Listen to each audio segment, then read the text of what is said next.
आज का जो हमारा दूसरा क्वेश्चन है वो है x इज इक्वल टू 1/2 पर फलन fx के सांतत्यता की जांच कीजिए जहां fx is equal to x 1/2 और 1 माइनस x। जैसा कि मैंने पिछले बार भी आपसे बात किया कि सांतत्यता के क्वेश्चन में आपको दो चीजों पर ध्यान देना है। हर एक क्वेश्चन में आपको दो चीजें नजर आनी चाहिए। पहला, एक दिया हुआ बिंदु रहना चाहिए जिस बिंदु पर हम फलन के सांतत्यता की जांच करें। बिंदु हमारा यहाँ पर x इज इक्वल टू 1/2 दिया हुआ है, यानी ये हमारा वो बिंदु है जिस बिंदु पर हम फलन के सांतत्यता की जांच करने वाले हैं। और फलन अपने आप में क्या है? फलन जो है fx वो इस प्रकार से परिभाषित किया गया है कि इस fx का मान x हो रहा है। इस फलन fx का मान x हो रहा है। कब हो रहा है? जब x 0 से बड़ा है या 0 के बराबर है और 1/2 से छोटा है। कंडीशन पर विशेष ध्यान दीजिएगा। ये कंडीशन क्या है? x का मान 0 से बड़ा है या 0 के बराबर है, लेकिन x का मान 1/2 से छोटा है, तब fx का मान x आ रहा है। और यही fx का मान 1/2 आ रहा है कब? जब x का मान आप हाफ ले रहे हैं। x अगर एकदम 1/2 के बराबर है तब fx का मान 1/2 आ रहा है। यही fx का मान 1 माइनस x भी आता है। कब? जब x का मान हाफ से बड़ा है लेकिन 1 से छोटा है या 1 के बराबर है। इन कंडीशंस को पहले ध्यान से समझिए। इन कंडीशंस में fx के बारे में यह बताया गया कि fx के 3 मान आ रहे हैं। क्या क्या 3 मान हैं? कंडीशंस को वापस समझिए। हमेशा जब भी इस तरह से कुछ दिया रहे तो हमेशा आप उसको x को लेकर पढ़िएगा। x को लेकर कैसे पढ़ते हैं? x को लेकर पढ़ने का तरीका यह है कि मैं इसको पढ़ूंगा x is greater than equal to 0, यानी x 0 से बड़ा है या 0 के बराबर है, साथ ही साथ x 1/2 से छोटा है। इसको क्या पढ़ेंगे? x इज ग्रेटर देन 1/2, यानी x हाफ से बड़ा है लेकिन 1 से छोटा है या 1 के बराबर है। अब मैंने आपसे पिछले बार भी बात किया, हमेशा बात यही करूंगा कि सांतत्यता के क्वेश्चन में हम 3 स्टेप लेते हैं। 3 चरणों में हम अपने क्वेश्चन को सॉल्व करते हैं। पहला चरण, value of function at given point, यानी दिए गए बिंदु पर फलन का मान, यह हमारा पहला स्टेप होता है। दूसरा स्टेप, लेफ्ट हैंड लिमिट, और तीसरा स्टेप, राइट हैंड लिमिट। बस ये 3 स्टेप में सबका मान निकालिए। मान देखिए आपस में बराबर है या नहीं है। 2 ही चीजें हो सकती हैं, या तो आपस में बराबर आएगा या नहीं आएगा। अगर तीनों के तीनों मान आपस में बराबर आ गए तो हम ये कहेंगे कि हमारा फलन उस दिए गए बिंदु पर सतत है, और बराबर अगर नहीं आए तो हम ये कह देंगे कि उस दिए गए बिंदु पर हमारा फलन असतत है। लेकिन हमेशा आपको ये 3 स्टेप करने। पहला स्टेप, जब हम इसका हल करेंगे, हम किस बिंदु पर जांच करने वाले हैं? x इज इक्वल टू 1/2 पर। x इज इक्वल टू 1/2 पर तो पहला स्टेप हमारा f 1/2 का होगा। दिए गए बिंदु पर फलन का मान ज्ञात करना। दिया गया बिंदु हमारा 1/2 है। 1/2 पर जब हम फलन का मान ज्ञात करेंगे, अब फलन का परिभाषा यहाँ जो दिया हुआ है इसे आप ध्यान से समझिए। x की जगह पर आपने 1/2 लिया है, एग्जैक्ट 1/2 लिया है। अगर आपने x की जगह एग्जैक्ट 1/2 लिया है तो x की जगह पर जब 1/2 है तो फंक्शन का वैल्यू क्या है? फंक्शन का वैल्यू 1/2 आ रहा है। यह हमारा पहला स्टेप का मान निकल गया। बात अगर हम करें दूसरे स्टेप की, तो दूसरे स्टेप में हम क्या निकालते थे? दूसरे स्टेप में हम लेफ्ट हैंड लिमिट निकालते थे। दूसरे स्टेप में हम लेफ्ट हैंड लिमिट कैसे निकालते थे?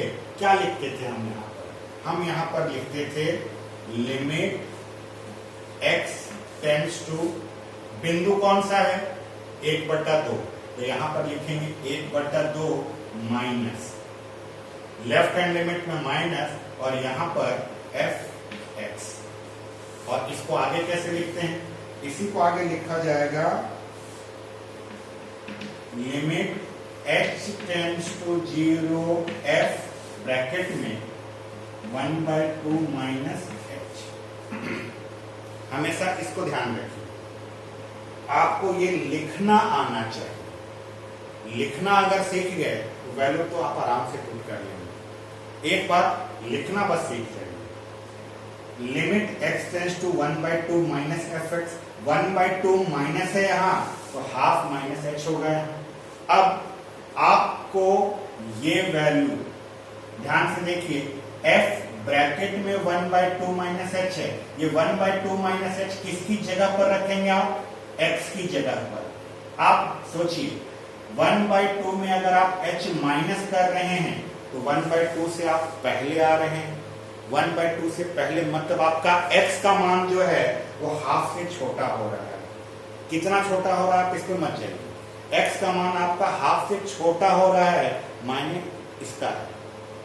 अगर x का मान हाफ से छोटा हो रहा है तो ढूंढिए आपके इस कंडीशन में x का वैल्यू हाफ से छोटा कहां पर है। ये देखिए x का वैल्यू हाफ से छोटा, x का मान हाफ से छोटा में आपका फंक्शन का परिभाषा x है, तो इस x की जगह पर आपको अपना ये मान रखना है। तो ये क्या बनेगा हमारा, limit h tends to 0 fx में आपका केवल x था तो x की जगह पर आप लिखने वाले हैं 1/2 minus h।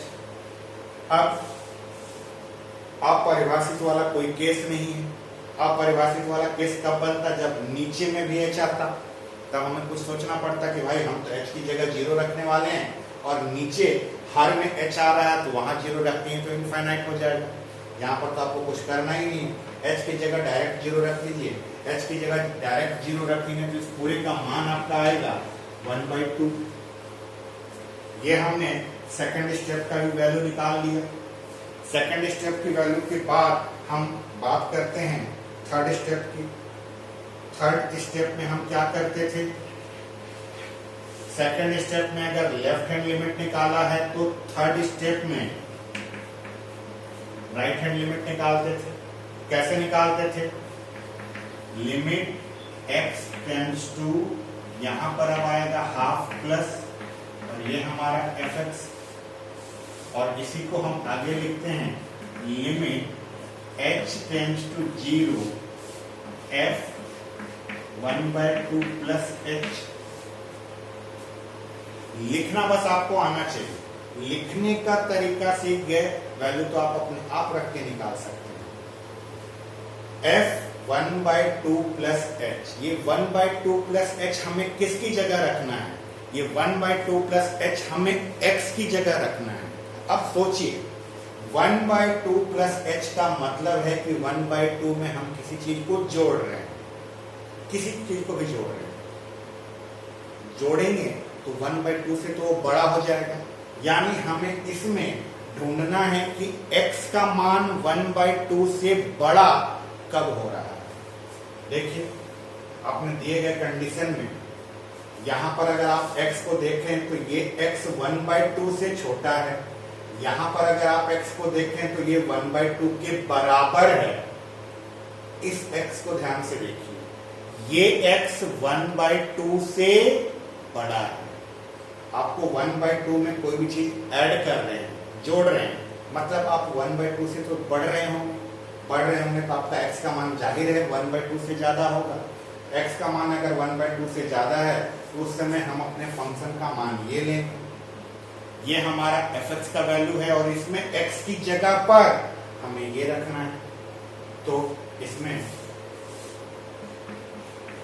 Limit h tends to 0, ये 1/2 प्लस h हम किसकी जगह रखने वाले हैं, ये 1/2 प्लस h जो है हम x की जगह रखने वाले हैं। कौन से x की जगह, इस वाले x की जगह।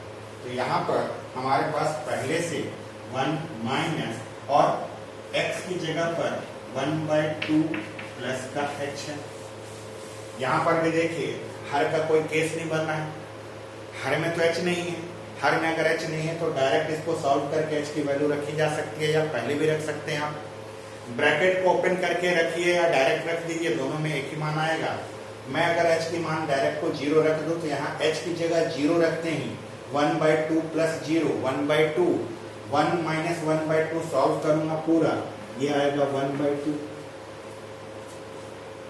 सोचिए, अब यहाँ पर आप ध्यान से सोचिए, आपने 3 स्टेप के तीनों चरणों के मान निकाल ली।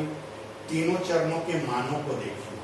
पहले चरण में मान आपका आया था 1/2, दूसरे चरण में भी आपका मान आया है 1/2 और तीसरे चरण में भी मान क्या आया 1/2। तीनों चरणों में मान जब आपका 1/2 1/2 1/2 आया तो ये तो आपस में बराबर है। ये अगर आपस में बराबर है तो इसको हम लिखते कैसे हैं? इसी को लिखा जाता है चूंकि